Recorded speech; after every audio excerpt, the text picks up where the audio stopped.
लघु समधि शिखर सिद्ध क्षेत्र दौड़गिरी की जय हो। दौड़गिरी के दर्शन पाकर खुशहाली आई, हमको ऐसा लगा कि भगवान सिंध सिला पाए। नंदीसुर नंदन बन जैसी छटा निराली है, रक्षाबंधन पर भी दशहरा या दिवाली है।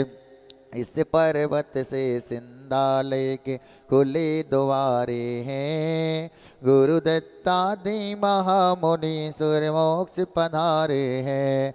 ऐसे लघु समनेद से कनिका दर्श द्वारा हो, सिंध चित सिर दौड़गिरी जी को नमन हमारा हो।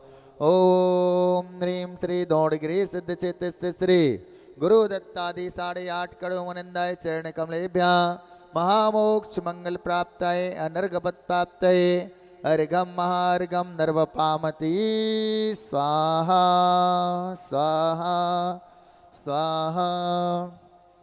हो जिन बर जगती के ईश नमाते शीस आत्महित